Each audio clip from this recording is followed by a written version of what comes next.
ધારી તાલુકાના ભરડ ગામે ચેકડેમમાં 2 યુવાનો ડૂબ્યા હતા. આ ઘટનામાં એક વ્યક્તિનો આબાદ બચાવ થયો હતો, જ્યારે ડૂબી ગયેલા યુવાનની શોધખોળ કરવા માટેની ટીમ બગસરા ફાયરની ટીમ તેમજ અમરેલી ટીમ ઘટનાસ્થળે પહોંચી હતી. જ્યારે 2 કલાકની જહેમત બાદ ચેકડેમમાં ડૂબી જનાર ભગીરથભાઈ વાળા ઉંમર વર્ષ 21નો મૃતદેહ બહાર કાઢવામાં આવ્યો હતો. ચેકડેમમાં ડૂબી જનાર અને બંને સગા ભાઈઓ હતા. પોતાની ભેંસને પાણી પાવા માટે ચેકડેમ ખાતે પહોંચ્યા હતા. ઘટનાની જાણ થતાં ધારી વહીવટીતંત્ર તાત્કાલિક હરકતમાં આવ્યું હતું. મૃતકના ડેડ બોડીને પીએમ અર્થે ધારી સરકારી હોસ્પિટલમાં ખસેડવામાં આવ્યું હતું. જેકેએસન્યૂઝ ગુજરાતી સાથે સંજય વાળા, ધારી.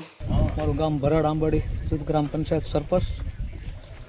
પછી મને ઘરેથી ખબર પડી, ફોન આવ્યો એટલે મારા ડેમમાં ભગીરથભાઈ અનકભાઈ વાળા ધારીના રહેવાસી માલ પાવા આવ્યા હતા. 2 ભાઈઓ, એથી મોટા ભાઈ આશુતોષભાઈ મને સમાચાર મળ્યા એટલે હું સીધો એને ડેમે આવ્યો. પછી બધી ટીમને મેં બોલાવી. બધી ટીમ આવી ગઈ, અમરેલીથી ફાયર આવી ગયા, બધા સાહેબો આવી ગયા, મામદાર સાહેબ આવી ગયા. અને પછી એને બધા ફાયરવાળા બધા ડેડ બીડી કાઢી બહાર મળી ગઈ છે બધાને.